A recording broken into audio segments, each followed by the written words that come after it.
自從開始咗生酮飲食之後呢，其實我都好懷念一啲我以前好鍾意食、好鍾意飲嘅嘢嘅。咁港式絲襪奶茶呢，就係其中之一啦。今日我哋嚟做一個生酮版嘅港式絲襪奶茶，冇絲襪，不過有代替品嘅，做出嚟嘅口感一樣係好香好滑。最緊要嘅就係佢唔會升糖啊嘛。材料好簡單，我哋都係用家庭式嘅用具。如果你睇到片尾嘅話，我仲會介紹一個好方便攜帶嘅小工具，隨時隨地做防彈奶茶或者防彈咖啡。呢一個小神器，唔好錯過啦！準備兩個煲，一個係沖奶茶嘅，一個係要用嚟煮嘅。我就冇絲襪啦，用咗呢一個咖啡 filter 嚟代替就得啦。再睇下材料啦，羅漢果糖、有機嘅 half and half、MCT 油、淡奶。最重要嘅就係要選擇茶葉，你可以去唐人超市或者係印度人開嘅超市都可以買到呢一隻嘅 Lipton Yellow Label Loose Tea。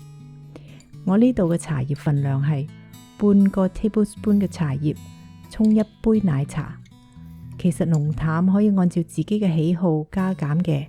我今日要沖4杯奶茶，半湯匙嘅羹，4匙羹，4杯水煲滾咗之後沖茶，開火煮滾佢，關火焗佢2分鐘。喺呢個時候先將奶同埋糖調校好，每一杯茶放2匙羹羅漢果糖，2匙羹 half and half，4匙羹淡奶 MCT oil 1匙羹。呢一個係我喜歡嘅份量，唔係咩標準，你可以調校到你自己中意嘅份量，最緊要係啱你自己口味就得啦。